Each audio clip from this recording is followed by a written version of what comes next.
नमस्कार. मालिकेच्या पुढील काही भागांमध्ये आपल्याला खूपच छान असा ट्विस्ट पाहायला मिळणार आहे. कला अद्वैतचा जीव वाचवणार आहे. त्याचबरोबर सरोज ही कलाला वाटेल ते बोलणार आहे. तेव्हा अद्वैत कलाची बाजू घेणार आहे. हे सगळं कशा पद्धतीनं होणार आहे ते आपल्याला या व्हिडिओमध्ये पाहायला मिळणार आहे. त्यासाठी हा व्हिडिओ शेवटपर्यंत पहा. तर कला इकडे त्या बिल्डरशी वाद घालत आहे. त्याला म्हणत आहे की हे तुमचं जे डील आहे, तुम्ही आम्हाला जे डील देत आहात ते पूर्णपणे चुकीचं आहे. कारण मला एक कळत नाही आहे की तुम्हाला एवढा इंटरेस्ट का आहे. आमच्या जागेच्या किमतीच्या तिप्पट तुम्ही आम्हाला दर देणार आहात, त्याचबरोबर आम्हाला गाळाही तिथं देणार आहात आणि त्याचसोबत तुम्ही काही पैसे देणार आहात, नोकरीही देणार आहात. तर हे मला पटत नाही, कारण हे असलं कसलं डील आहे. तेव्हा तो बिल्डर म्हणतो की ए पोरी गप्पा बसायचा, कारण तुझं जे काय चाललेलं आहे ना ते अति चाललेलं आहे, ऐकून घेणार नाही. कारण तू वाटेल ते बोलशील आणि आम्ही ऐकून घ्यायचं हे चालणार नाही. बाकीची लोक तयार झालेले आहेत आणि त्यांना तू फोडायचं काम करू नको. कारण कला बाकीच्या लोकांना म्हणत असते की तुमच्या लक्षात येत नाही आहे ही फसवणूक आहे, ही निव्वळ फसवणूक आहे, अशा पद्धतीनं काहीच होऊ शकत नाही. तेव्हा दिनकरही तिथं आलेला असतो. दिनकरही म्हणत असतो की मलाही कलेचं म्हणणं पटतंय, मलाही असंच वाटायला लागलेलं आहे, काहीतरी वेगळाच प्रॉब्लेम आहे, काहीतरी झोल आहे, असं दिनकरही सांगत असतो. तेव्हा बाकीचे लोकही विचार करू लागतात आणि मग आता सरोजने ऑर्डर दिलेली असते, काही झालं तरी जगदंबा भांडार हे दुकान राहिलं नाही पाहिजे. काही करायचं पण जगदंबा भांडार हे दुकान तिथं राहता कामा नये, हे सगळं सांगितलेलं असतं. आणि त्यामुळं तो जो बिल्डर आहे तो खूपच तापलेला असतो आणि त्याच्या डोक्यात ते सुरू असतं. आणि कला मात्र उद्धटपणे बोलत असते असं त्याला वाटत असतं. कला म्हणत असते की दुकान माझं आहे, मी आर्ग्युमेंट करणार आहे, मी भांडणार आहे, मी बोलणार आहे. आणि तेव्हा मात्र तो बिल्डर म्हणत असतो, बस झालं, इतक्या वेळ झालं मी तुझं ऐकून घेतोय, पण आता तुला सोडणार नाही. तुझी कशी वाट लावतोय ना ते तुला कळणार पण नाही, एवढं लक्षात ठेव. या भाषेमध्ये तो बोलत असतो आणि कला बिचारी शांतच झालेली असते. तिला कळतच नसतं की काय उत्तर द्यायचं आहे, काय करायचं आहे. कोणत्याच गोष्टी तिच्या लक्षात येत नसतात. आणि तेव्हा मात्र इकडे तो बिल्डर म्हणत असतो की काय करणार आहे, म्हणजे काय करायचं आहे काय. तेव्हा कला म्हणते काय करणार आहे तू. आणि त्या माणसांना त्याने तिथं खुणवलेलं असतं आणि त्या माणसांना सांगितलेलं असतं की हे दुकान पेटवून द्यायचं आहे. कलाची बाकीची तिथले दुकानदार माणसं सर्वजण तिथं थांबलेले असतात आणि कलाचं दुकान आता पेटवायला सांगितलेलं असतं. कलाच्या समोर त्या दुकानाला आग लागते, लोक जमलेले आहेत, सगळे तिथं आहेत. आणि कला मात्र त्या आगीमध्ये आत गेलेली असते. आणि दिनकर त्याचबरोबर सगळी लोक ओरडत असतात, माझं दुकान, माझं दुकान, माझं माझं दुकान आहे, मी सोडणार नाही, असं म्हणत कला मात्र ती आग विझवण्यासाठी आत जात असते. परंतु ती आग इतक्या पुढची असते की ती आग विझवणं पॉसिबलच होत नाही. आणि त्याचबरोबर आपल्याला पाहायला मिळतं की कला मात्र खूपच रडत असते, तिला खूप मोठा धक्का बसलेला असतो. तेवढ्यात संगीताही येते तिथं, कारण अजून कला घरी का आलेली नाही म्हणून सरोजने बोंबलायला सुरुवात केलेली असते, कांगावा करायला सुरुवात केलेली असते. म्हणून आता सरोजने सांगितलेलं असतं की आत्ताच्या आत्ता तुमच्या पोरीला घेऊन यायचं आहे. म्हणून कलाला नेहला आता ती आलेली असते आणि पाहते तर काय, दुकानाला आग लागलेली आहेत, सगळे लोक तिथं आहेत आणि सगळा गोंधळ सुरू झालेला आहे. त्याचवेळी अद्वैतही घरी पोचलेला असतो. अद्वैतही तिथे विचारतो काय झालं नक्की. तेव्हा संगीता आणि हे सगळेजण बाहेर गेलेले आहेत असं त्याला कळतं. आणि रजनी सांगते की कला दुपारी गेलेली आहे, ती अजून आलेली नाही. म्हणून संगीताताई पण कलाला बघायला गेलेल्या आहेत, हे सगळं सांगितलं जात असतं. तेव्हा मात्र इकडे अद्वैतला खूप मोठा धक्का बसतो, म्हणजे असं काय झालं, खरे घरी का आलेली नाही, कारण तिने मला सांगितलं होतं जाताना. हा विचार अद्वैतच्या डोक्यात आलेला असतो.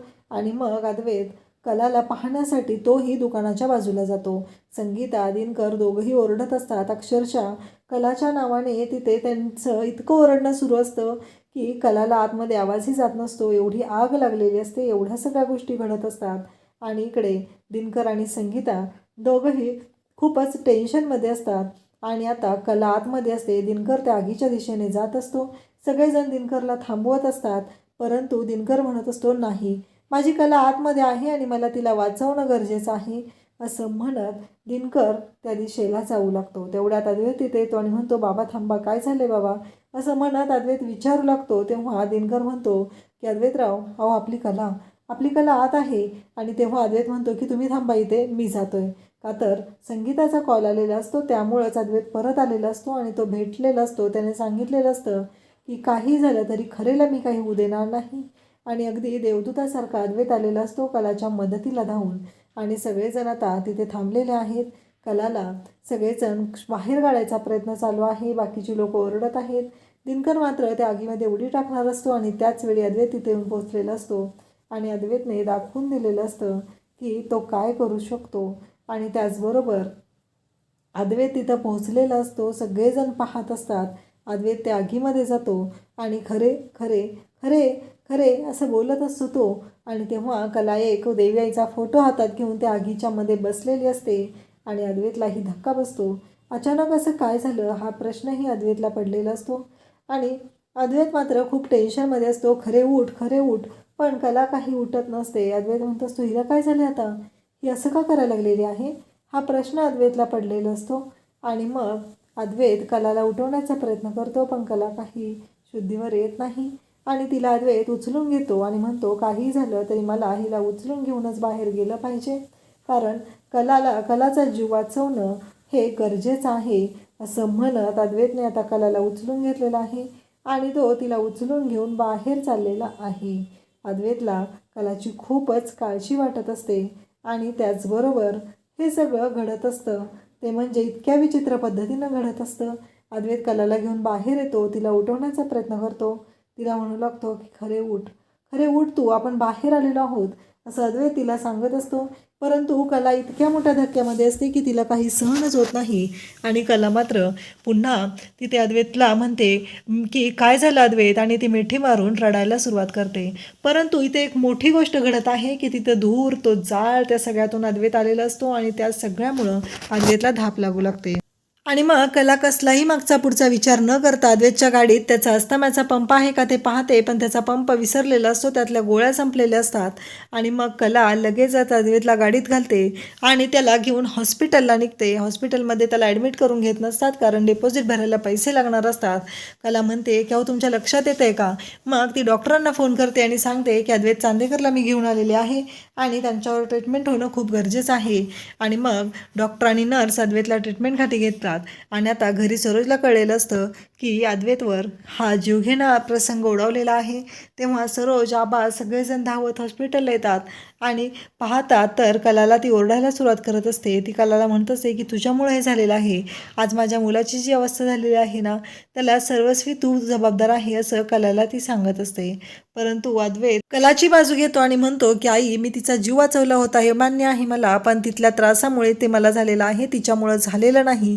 तू तिच्यावर आरोप करू नको, आज मी जिवंत आहे ना तो फक्त तिच्यामुळं आहे. तिनं जर धावपळ करून मला हॉस्पिटलला आणलं नसतं तर आज मी तुझ्यासमोर जिवंत दिसलो नसतो. म्हणून तो तिला सांगू लागतो, सरोजला बोलत असतो की तू खरेला काही बोलू नको. कलालाही धक्का बसलेला असतो कारण चांदेकरनं कलाची बाजू घेतलेली असते. अशाच अपडेटसाठी चॅनलला सबस्क्राईब करा. थँक्यू.